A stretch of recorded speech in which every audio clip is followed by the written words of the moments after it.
Hey guys, welcome to पढ़ लो बहन। इस वीडियो में हम लोग कुछ क्वेश्चंस करने वाले हैं जो बेस्ड हो गए रूट्स फाइंड आउट करने पे। ठीक है, ये वाला फर्स्ट क्वेश्चन है। इसमें हमें रूट्स फाइंड आउट करना है यूजिंग फैक्टराइजेशन मेथड ओनली। सिर्फ फैक्टराइजेशन मेथड ही करनी है और ये है क्वाड्रेटिक इक्वेशन के which is chapter number 4 of class 10। So let's begin. Sorry, pen गिर गई। ओके, तो यहाँ पे मैंने फर्स्ट क्वेश्चन नोट डाउन करके रखा है। इसको हमें फैक्टराइज करना है। दिखने में थोड़ा कॉम्प्लिकेटेड है लेकिन ये बहुत ही ज्यादा सिंपल क्वेश्चन है अगर इसको मैं सॉल्व कर दूं तो। और इसको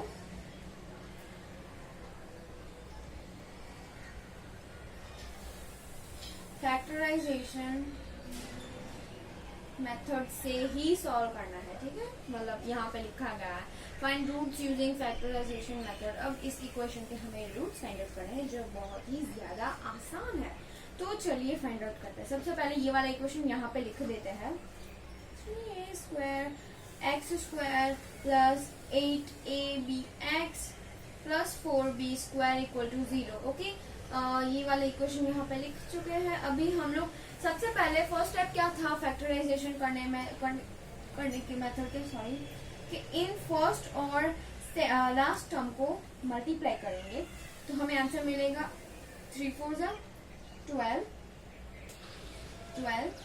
फिर ए स्क्वायर और आएगा बी स्क्वायर और एक्स स्क्वायर। ओके, अभी हम अगर हम लोग 3a स्क्वायर मतलब फर्स्ट टर्म और लास्ट टर्म को मल्टीप्लाई करेंगे तो हमें ये वाला टर्म मिलेगा। अभी ये वाला जो मिडिल टर्म है उसको यहाँ पे लिख देने का 8abx। ओके, तो हमने अभी लिख दिया। अब इसको ऐसे दो टर्म्स में स्प्लिट करने का कि उसका एडिशन 8abx के बराबर हो और multiplication 12a square b square x square के बराबर हो। तो अगर हम लोग 4 और 4 लेंगे तो वो उसका एडिशन तो 8 होगा लेकिन मल्टीप्लीकेशन 12 नहीं होगा, उसका मल्टीप्लीकेशन 16 होगा। तो अभी हम लोग 6 और 2 को भी ले सकते हैं, उनका एडिशन 8 होगा, मल्टीप्लीकेशन 12 होगा। तो हमें लेंगे 6abx और 2abx, इनका एडिशन होगा 8abx के बराबर और मल्टीप्लीकेशन होगा 12a स्क्वायर b स्क्वायर और x स्क्वायर। ओके, तो अभी हमें दो जो टर्म्स है वो मिल चुके हैं। अभी हम इसको मेन टर्म में रखेंगे स्प्लिट करके। ठीक है, मतलब ये कुछ इस तरीके से बनेगा 3a square x square plus 6abx plus 2abx plus 4b square equal to 0। ठीक है, अभी हमने उसको स्प्लिट कर दिया है। अभी ये दोनों टर्म्स को स्प्लिट मतलब इस साइड दो टर्म्स और इस साइड दो टर्म्स को ऐसे स्प्लिट कर देने का। अभी हम लोग ये फर्स्ट 2 टर्म्स को देखते हैं। इन दोनों में से कॉमन कौन सा है, मतलब इन दोनों में अगर देखें तो 3 फिर ax कॉमन निकालते हैं। ओके, अब 3x को हमने बाहर निकाला और जितने भी बचे हुए टर्म्स है उसको अंदर रख दिया। बचे हुए टर्म्स कौन से है, ax प्लस 2b। ओके, अभी नेक्स्ट टर्म की बात करते हैं। इन दोनों में से तो कॉमन मुझे कौन सा 2b लग रहा है और जो बचे कुचे हैं उनको अंदर अंदर रखने का ax plus 2b equal to 0। ठीक है, तो हम लोगों ने अभी उसको मतलब कॉमन भी बाहर निकाल लिया। अभी 3ax और 2b को मिला देते हैं, 3ax प्लस 2b और ax प्लस 2b। ओके, तो अभी हमने इस टर्म को इस टर्म में कन्वर्ट कर दिया है which is which using factorization method. हम लोगों ने लास्ट वीडियो में ये भी पढ़ा था कि अगर ऐसा मतलब ये दोनों टर्म्स मिल जाए तो अभी इससे हमें रूट्स फाइंड आउट करना बहुत ही ज्यादा इजी हो जाता है। तो अभी हम लोग वैसा ही करेंगे, इन दोनों को अलग अलग से लिखेंगे, मतलब ऐसे 3ax plus 2b equal to 0 और ax plus 2b equal to 0। तो 3a और 2b को अगर उस साइड जाने देंगे और x को इस साइड अकेला रखेंगे तो -2b अपॉन -2b अपॉन हमें मिलेगा 3a। और इस टर्म की बात करें तो हमें यहाँ पे मिलेगा -2b अपॉन a। तो ये थे इनके दो रूट्स विच इज अल्फा और बीटा। ये इतना सिंपल है और अगर आपको इसकी नोट्स बना लेनी हो तो बना लीजिएगा क्योंकि ये मैंने इंपॉर्टेंट क्वेश्चंस चूज करके यहाँ पे मैं आपको करा रही हूँ ताकि वो आपको प्रैक्टिस करने में बहुत ही आसान पड़े फैक्टराइजेशन मेथड से। रूट्स फाइंड आउट करने के लिए। ठीक है, अभी हम लोग नेक्स्ट पेज पे जाएंगे। ऐसा मैं टोटल 3 क्वेश्चन ही कराऊंगी फैक्टराइजेशन मेथड के। तो अभी हम लोग नेक्स्ट पेज पे जाएंगे। ओके, तो अभी हम लोग नेक्स्ट पेज पे है। सॉरी, मैं वो क्वेश्चन लिखना भूल गई थी, तो अभी क्वेश्चन लिख लेती हूँ। ऑलराइट, तो मैंने क्वेश्चन जैसे कि लिख दिया है बुक में। अभी हम लोग इसको भी फैक्टराइज करेंगे। ये वाला फैक्टराइजेशन सबसे इजी होगा, ये इतने हाफ पेज में ही पूरा कंप्लीट हो जाएगा, इतना इजी है।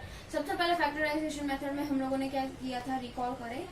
इन दोनों टर्म्स को फर्स्ट और लास्ट टर्म्स को मल्टीप्लाई करें तो हमें आंसर मिलेगा -12a² b और x²। तो हमें ये टर्म मिल गया। अभी हमें ये बीच वाले टर्म को यहाँ पे लिखना है, उसको मल्टीप्लाई, मतलब हम लोग पहले बीच वाले टर्म को ऐसे मल्टीप्लाई तो नहीं करेंगे, लेकिन ये x को 4a² और 3b के साथ मल्टीप्लाई कर देंगे। फिर उसका यहाँ पे पूरा इक्वेशन लिख देंगे, मतलब ऐसे बन जाएगा ax² प्लस 4a²x, फिर होगा माइनस में 3bx माइनस में 12ab = 0। ठीक है, अभी हम लोग ऐसा हमने मतलब ये वाला तो ऐसे स्प्लिट हो ही गया, इसकी मतलब जरूरत ही नहीं पड़ी कि फर्स्ट और लास्ट टर्म को मतलब मल्टीप्लाई करो फिर मिडल टर्म को ऐसा फाइंड आउट करो, क्योंकि ये दोनों का तो एडिशन हो नहीं सकता, दोनों के टर्म डिफरेंट है। तो अभी हम लोग यहाँ से ही कंटिन्यू कर लेंगे, मतलब इन दोनों में से अभी हमें कॉमन क्या निकल रहा है, ax। तो अभी ax हम लोग बाहर निकाल देंगे, विच इज ax, और अंदर जो बचा है वो अंदर रहने दो। x अंदर x प्लस 4 है, वो एक्स्ट्रा है तो उसको अंदर ही रहने देगा। फिर यहाँ पे माइनस, यहाँ पे तो 3 भी कॉमन निकल रहा है, अंदर का जो बचा वो x प्लस 4a। यहाँ पे प्लस कैसे आया, देखिए अगर हम लोग गौर से देखें तो -3b इंटू प्लस 4a, तो हमें -12a भी ही मिलने वाला है। तो फिर अगर हम लोग यहाँ पे माइनस में रखते तो यहाँ पे प्लस आ जाता है, इसलिए यहाँ पे प्लस ही रखना पड़ेगा ताकि यहाँ पे -12a भी आ जाए। ठीक है, अभी हमें मिल गया है तो इसको ऐसे लिखेंगे ax minus 3b into x plus 4a, हमें मिल गया है। फिर यहाँ पे अगर x की वैल्यू हम ढूंढ रहे हैं फर्स्ट के लिए तो हमें मिलेगा प्लस 3b अपॉन में a, और यहाँ पे दूसरा x की बात करें तो हमें मिलेगा -4a। तो ये दोनों हमें तो रूट्स तो मिल गए, बस बोला था ना आधे पेज में ही खत्म हो जाएगा, ये इतना सिंपल है। फिर अभी हम लोग नेक्स्ट क्वेश्चन पे जाएंगे। ये सेकेंड वाला था, अभी थर्ड वाला जो लास्ट क्वेश्चन है इस वीडियो का। नेक्स्ट वीडियो में कुछ और हम लोग सीखेंगे। ठीक है, अभी मैं क्वेश्चन नोट डाउन कर लेती हूँ। ओके, तो मैंने नोट डाउन कर लिया है। अभी हम लोग इसको भी फैक्टराइजेशन मेथड से इसके रूट्स फाइंड आउट करेंगे। फैक्टराइजेशन मेथड मतलब कि वही सेम टू सेम फर्स्ट और लास्ट टर्म को मल्टीप्लाई करो, उसका आंसर आएगा 6x²। फिर बीच वाले टर्म को ऐसे दो टर्म्स में स्प्लिट करो, जिसका एडिशन आएगा 2√6 और मल्टीप्लिकेशन आएगा 6x²।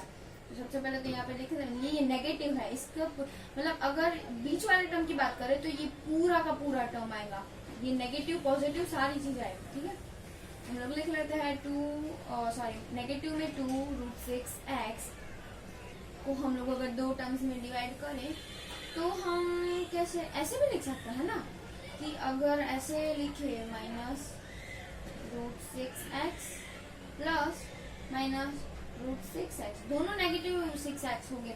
अगर दोनों नेगेटिव 6x हो गए तो हमें पॉजिटिव 6x² मिलेगा।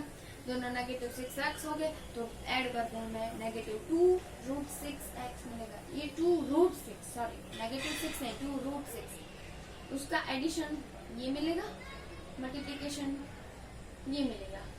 तो अभी हम लोगों ने जान लिया है उसको कैसे दो टर्म्स में स्प्लिट करना है। तो अभी हम इस इंफॉर्मेशन को इस वाले इक्वेशन में पुट डाउन कर देते हैं। 2x² minus √6x minus √6x plus 3 = 0। ये वाली इक्वेशन हम लोगों ने स्प्लिट कर दी है। अब हम इनमें से कोई कॉमन तो मिल नहीं रहा, मतलब हाँ x मिल रहा है, लेकिन वो फिर भी सफिशिएंट नहीं है हमें आंसर लाने के लिए। तो हम ऐसा भी लिख सकते हैं, ये √2 को अगर मैं ये 2 को अगर मैं √2 इंटू √2 लिख दूं तो भी कोई फर्क नहीं पड़ेगा। मतलब कुछ सबसे पहले तो ये 6 और ये 6 को पहले स्प्लिट कर देते, ये 2 और 3 को रहने दो ऐसे ही। 2x² हम लोग ऐसे भी लिख सकते हैं √2 इंटू √3x, तो इन दोनों का मल्टीप्लिकेशन ऑब्वियसली यही मिलेगा, माइनस अगेन वही √2 इंटू √3x और प्लस में जो लास्ट में बचा वो इक्वल टू 0। अभी हम लोग ये टर्म को भी स्प्लिट कर देंगे, ये 3 वाले और ये 2 वाले हमें कुछ इस तरीके से मिलेगा √2x into √2x minus √2 into √3x minus √2 into √3x plus √3 into √3, ये 3 है इक्वल टू का साइन गलती से लग गया, इक्वल टू 0। ओके, अभी हम लोग नेक्स्ट पेज पे जाएंगे, तो चलिए। ओके, तो अभी हम लोग नेक्स्ट पेज पे है। तो हम लोगों ने लास्ट में जो लिखा था, मतलब वापस से लिख देती हूँ, √2x into √2x minus √2 into √3x minus √2 into √3x फिर प्लस √3 इंटू √3। बहुत लंबी इक्वेशन है। अब इनमें से इनको भी दो टर्म्स में हम लोग सबसे पहले तो स्प्लिट कर देंगे, और अगर उसका कॉमन निकाले, यहाँ से स्प्लिट कर देंगे तो इनका कॉमन निकाले तो हमें √2x कॉमन मिलता है। ठीक है, हाँ √2x कॉमन, मतलब यहाँ पे ऐसे लिख सकते हैं √2x इंटू √2x माइनस √3, फिर नेगेटिव में √3, यहाँ पे तो √3 मेरे को कॉमन निकल रहा है, तो √3 into √2x minus √3, okay, equal to हमें मिलेगा 0। तो अभी हम ऐसे इसको लिख सकते हैं √2x माइनस √3 और √2x माइनस √3। ओह वाह, हमें तो एक परफेक्ट स्क्वायर मिल गया, परफेक्ट स्क्वायर। मतलब अगर इसको शॉर्ट फॉर्म में लिखना हो तो हम इसको ऐसे भी लिख सकते हैं √2x माइनस √3 का होल स्क्वायर इक्वल टू 0। ये ऐसे भी लिख सकता है, लेकिन हमें सबसे पहले तो रूट्स फाइंड आउट करना है ना, इसको डिफरेंट टर्म्स में ही रखना पड़ेगा। ठीक है, और अभी हम लोग अगर इसको दो रूट्स में ले ले, मतलब ऐसे √2x माइनस √3 इक्वल टू 0, और दूसरा वाला है √2x माइनस √3 इक्वल टू 0, तो हमें x की वैल्यू मिलेगी √3 अपॉन √2, और दूसरे की भी सेम, x की वैल्यू √3 अपॉन √2, ये 3 है, मतलब मिसअंडरस्टैंडिंग मत कर देना। तो हमें अल्फा और बीटा अगेन मिल चुके हैं with the help of factorization method. अगर आपको ये पेज के नोट्स बना लेने हो तो बना लीजिएगा, और अगर प्रीवियस पेज के नोट्स बनाने हो तो बना लीजिएगा। वो आपने बना ली होगी, लास्ट पेज के भी बाकी रह गए थे, बनाने हो तो बना लीजिएगा। वो आपने बना लिए होंगे, और ये लास्ट पेज के, ठीक है, वाले होप आपने बना लिए होंगे। अभी हम लोग नेक्स्ट वीडियो लेक्चर में कुछ और पढ़ेंगे, जैसे कि मेंटल एबिलिटी या फिर ऐसा ही कुछ इंटरेस्टिंग सब्जेक्ट में उठाऊंगी। और अगर आपको मेरी चैनल को सब्सक्राइब करना हो तो फिर मतलब आपको ऑप्शन दे रही हूँ, अगर सब्सक्राइब करना हो तो ही, ओके सॉरी डिस्टर्बेंस के लिए, अगर आपको सब्सक्राइब करना हो तो यहाँ पे जो सर्कल दिया गया है उसको क्लिक करें, और अगर आपको नेक्स्ट वीडियो देखना हो तो यहाँ पे क्लिक कीजिए। ठीक है, सी यू नेक्स्ट टाइम।